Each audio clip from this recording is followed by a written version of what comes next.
Revenge films. As a kid, I knew I wasn't related to my mom.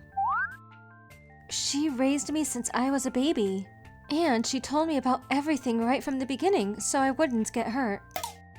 She was my dad's second wife. She knew nothing about my biological mother, and neither did I. Frankly, I didn't really care. And she really loved me, and I loved her back. My dad, Alex, was from the countryside. His family was old school. His family always said they wanted to see a boy, but they never had one. I guess his parents and the other relatives weren't too happy about that. They said mean things behind their backs, like, She probably can't have kids. That's why she came after Alex. This always upset me. But my mom told me not to worry. But the relatives wouldn't let it go. Finally, they started considering infertility treatment. Dad already had me with his last wife, so it was probably something on Mom's side, but they both went to get tested. Dad had to go to work, so he left early, so the doctor told my mom the results. It's my fault. The test results showed that my mom couldn't have kids. The relatives were really upset about this, but Dad didn't leave her. They loved each other.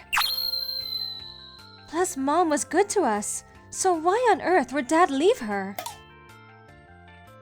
Mom took good care of us.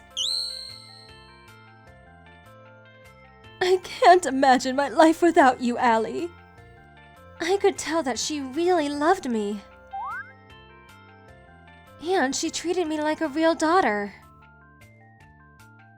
She got mad when she had to.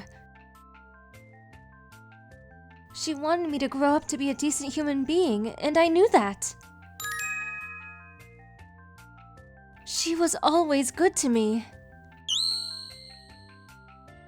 We probably looked like a real mom and daughter.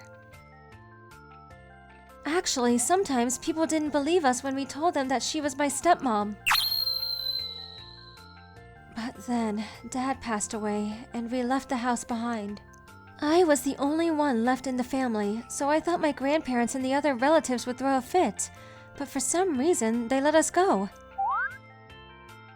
I was kinda curious why, but they were so mean to us anyways. I didn't think much of it. After the talk, we left without even saying goodbye. We moved somewhere far away and started our new life together. Mom still loved me like always. Mom worked day and night to provide for me. Dad also left us some money. Fast forward a few years. When I was a sophomore in college, Mom collapsed. She had a terminal illness. I was so upset. Mom looked really upset too. Let's just focus on getting better. No, it's not that simple. Something was really bothering her, and she kept telling me to take her back home. Something felt off. Then she said to me, "My room is a mess, but don't clean it for me. I'll do it myself when I go home." I had no problem cleaning the house. I just wanted Mom to focus on getting better. But she was getting worse by the day. Every time I visited her in the hospital, she said to me, "You'll always be my daughter." She kept saying it over and over. Then, a few months later, she passed away. Her parents were passed away too, so her friends and relatives helped me with the funeral. I was so shocked. And they all knew how close we were. They really helped me through this.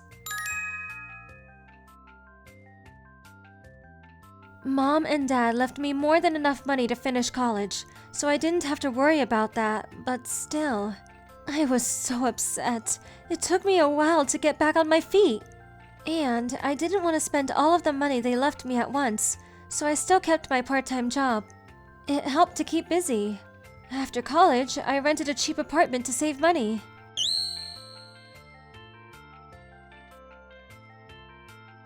As I was cleaning my house, I remembered what my mom told me in the hospital. You can throw away what's inside, but don't throw away the wardrobe. It means a lot to me. Then, when the movers took away the wardrobe, I found something underneath. It was an old piece of paper. I couldn't understand what it meant at first, and when I did, I felt dizzy. It was a doctor's note. The letters were all smudged and I couldn't read it at all, but it said that my dad had no sperm. I had a lot to think about at first, but I focused on moving into my new place and getting used to my job. A few months later, after settling in, I decided to look into this. First, if my dad had no sperm, he wasn't my biological dad. And when they went to the hospital, the doctor told my mom the results, so he probably never knew.